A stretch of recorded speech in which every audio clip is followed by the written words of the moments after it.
Small e-commerce businesses are crushing it in 2025, and even against competitors with 10 times the marketing budget. I'm Rob Sloan, head of growth at Fueled, and I've helped dozens of e-commerce businesses compete with industry giants. The secret isn't about having a bigger budget.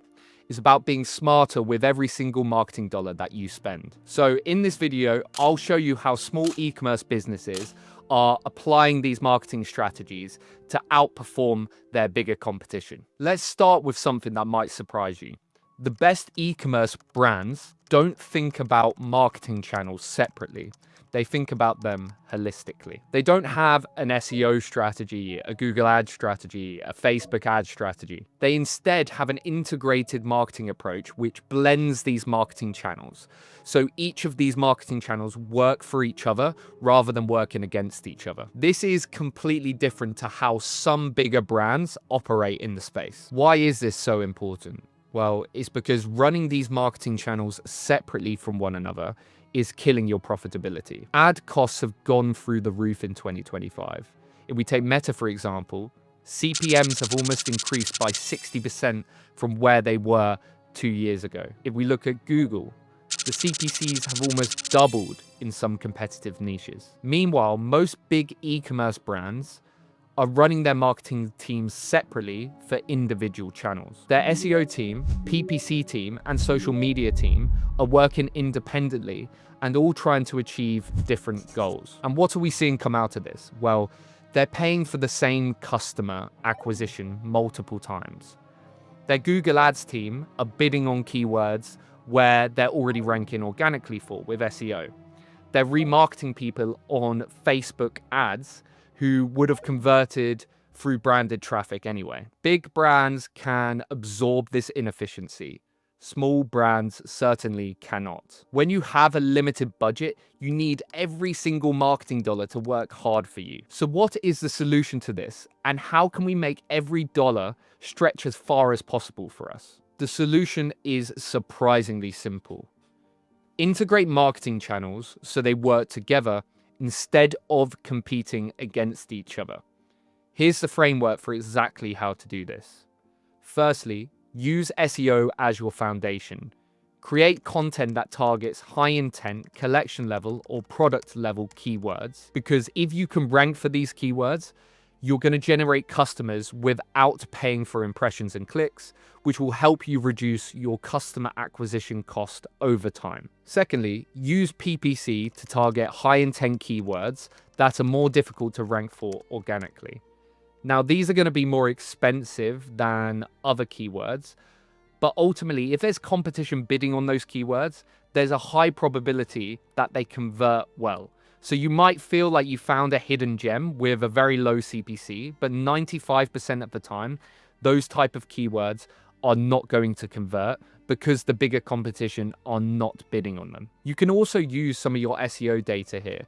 If you see that one of your SEO keywords that you're ranking for is generating customers, you can even double up position in SERP, which is the search engine results page. Third, use social media to target a top of funnel audience. And by top of funnel, I mean an audience which lacks awareness of your product and isn't yet ready to purchase. What this is going to enable you to do is generate traffic that wouldn't have perhaps gone to your website. So you're essentially expanding your audience. And then what you can do is use a Facebook pixel, say if you're using Meta, to retarget this audience when they land on your website. So we're creating this loop where we're generating traffic to the website and then we're remarketing to that same traffic at a later date, which increases our probability of converting them as a paying customer. When these channels work together, you get a multiplier effect. Your SEO content gives you a new tool to build landing pages for your PPC campaigns, which helps improve the conversion rate for those PPC campaigns. This will also help you improve the score of your Google Ads quality score. But here's the thing.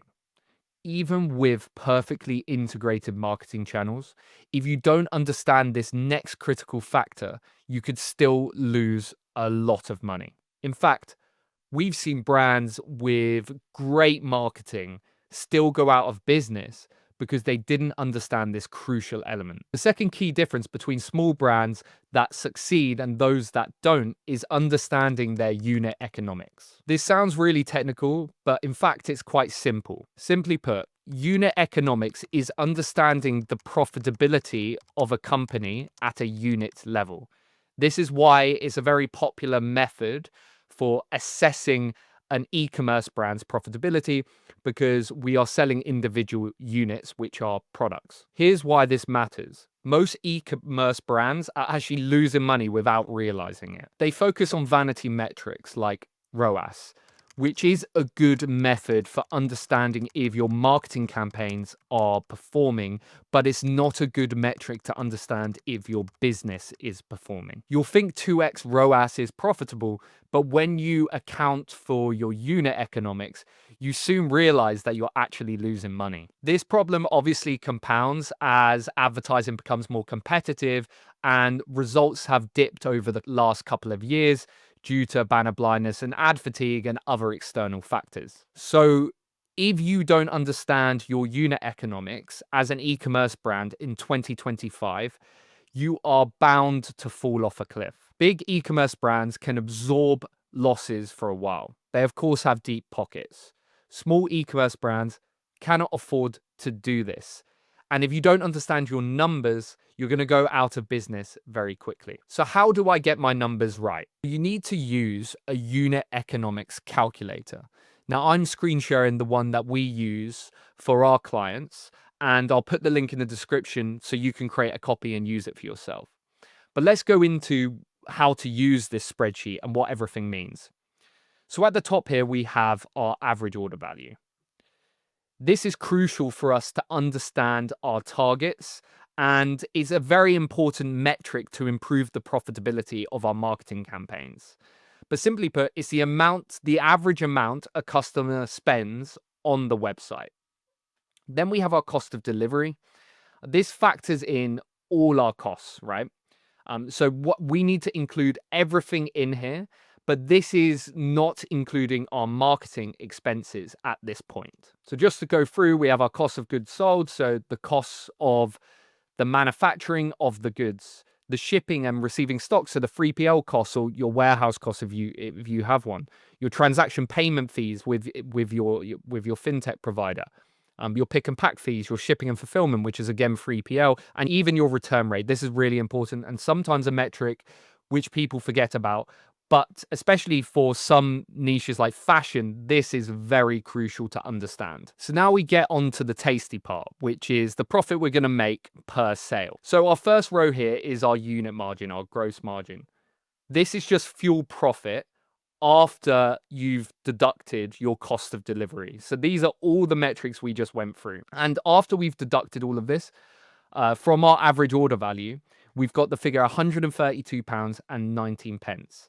So now this is painting a picture of what we need to achieve from our marketing efforts to be profitable, to acquire customers profitably. So we can see here that after cost of delivery, we have 66% less left of our average order value. And this allows us to now form a net target. And just for context here, all the yellow cells are where you put your inputs. So here for net target, we want to achieve a £50 target per order, which will help us understand in between that how much money we have to acquire customers profitably. So our customer acquisition costs, which is your net target deducted from your fuel profit, is £82.19. Now, this allows us to choose our ROAS target and our break-even ROAS. So we now know that our break-even ROAS will be 1.51. So we'll have to achieve, for every ad dollar we put in, we need to get $1.50 out. Now, for our ROAS target, this is so we can achieve our net target. So we're actually profitable on the order, and that's 2.43. So if we give you that example I provided earlier of a 2x ROAS, we wouldn't be achieving our profitability target. Now, I've been pretty generous with the figures that I've inputted into this spreadsheet. It's not applicable to any of our clients. I've just created it for the purpose of showing you in this video. But let's imagine that our fuel profit and our gross margin here for our units was much lower. Now, immediately, this is going to mean that our CAC target is going to have to be much lower, and our ROAS target and our break-even ROAS are going to increase. So we can perhaps even I can quickly show you here. Let's just say our cost of good was 90, right? So now to achieve our target, we have to achieve a 7x ROAS, but let's just lower this as well to be more realistic. So let's input 20. So now we have to hit a 3.5 to get our target, and we have to hit a 2.59 to break even. Now, this changes things quite dramatically. And if we use the example that we had earlier of that most brands will think their marketing campaigns are profitable if they're hitting a 2x ROAS, now this unit economics calculator is showed that you need to hit a 2.59x ROAS, which means that you're quite unprofitable. Now, this is going to highlight two things. Firstly, it might be showing you that you need to make optimization to your cost of delivery.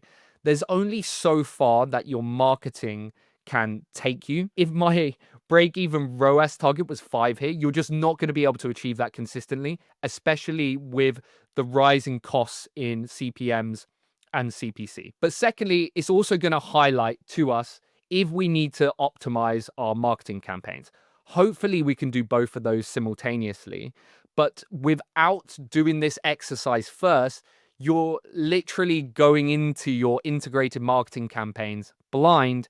And this is why I was suggesting before that you can leave the marketing to one side if you don't nail your financials to begin with and don't understand what your targets are. You're not going to succeed. So just to add on here, what your unit margins and your unit economics will tell you is if certain products are unprofitable or other products are profitable. And this is a huge advantage for smaller brands as we can apply this to our marketing campaigns. We can focus on those products or SKUs which are getting us the best profitability and converting better, and we can leave those products which aren't as profitable to the side for the time being, and then perhaps create certain optimizations for those products which aren't performing. Now, once you have your unit economics dialed in, before you start with your integrated marketing, you have one more crucial decision. And this is one which most small e-commerce brands get completely wrong. The most successful small e-commerce brands are perhaps taking a route which seems counterintuitive, but it's actually printing them a lot of profit. Let me show you what I mean. The third big differentiator for small e-commerce businesses is strategic channel selection. This means about being very deliberate about where you focus your marketing efforts. Now, why is this so important? Well, a lot of small e-commerce brands, they try to be everywhere. They want to be on Instagram, TikTok, Facebook, Twitter. They want to run Google PPC campaigns. They want to do their SEO. They want to do email marketing. But the truth is, initially, you have to choose where you're most likely to be profitable if you want to be sustainable. So you have to remember that each platform has its own learning curve, its own learning phase, its own nuance, and its own skill set. Now, at Fueled, we have a dedicated PPC team of 3 people. We have a dedicated team of 3 people for our SEO. And we also have the same for our paid social team. So if we as a marketing agency have all these specific teams that are focused on these channels, that means that you would have to replicate something similar in order to achieve the results that provide you with profitability. So please stop spreading yourself too thin. You're not going to be able to achieve profitability if you're trying to do everything at once. So what can you do instead? So here's how to choose the right channels for your business. Firstly, understand where your ideal customer persona is spending time online. Different demographics prefer different platforms, but also with different products, we approach the purchasing journey in a different way. Look at your existing customer data for clues, but also leverage other software tools like SEMrush, which we'll go into in a second here. So let's take a look at SEMrush here. You can also use Google Keyword Planner, and you can even get a quick free trial of SEMrush online if you want to test it out and see if it's right for your business. But it's great for getting intel on your competitors, but also getting intel on whether PPC or SEO is going to be the right channel for our business. So in this example I'm going to use here, I'm going to pretend that we're a power tool company. Our main source of income is e-commerce. Now, here we can go to the keyword overview tool, and I've typed in cordless circular saw, which is one of our main SKUs. And if we search here, we're going to be able to find that cluster of keyword. And this is going to be important to us because these variations of keywords are going to have high intent as they're very relevant to our product. They're a product level or a collection level keyword. So if we go to the keywords here, immediately we can see one thing. Now, this is quite a longer tail keyword, and we're still pulling in a great amount of volume across a lot of different variations or broad match terms. So we can see that there's 1,827 keywords overall, and we have 26,160 search volume at an average keyword difficulty of 18%. If I was a PPC marketer, I would be licking my lips at this, or an SEO marketer, because we can see that, right, these keywords are relatively easy to rank for. They have a good amount of volume, and there's many different variations which are hyper relevant to the products that we sell. So I'd be immediately creating content to try and rank for this keyword. I would perhaps create a programmatic SEO strategy where I'm targeting different variations of the keywords by creating a specific product or collection page, which obviously corresponds to that keyword. But I'd also be looking at this from a PPC perspective. And we can see that the CPCs, average CPCs, perhaps aren't as accurate as you look in your Google Ads account, but with real data. But what we're seeing here is there's low competition, good search volume, and hyper relevant keywords.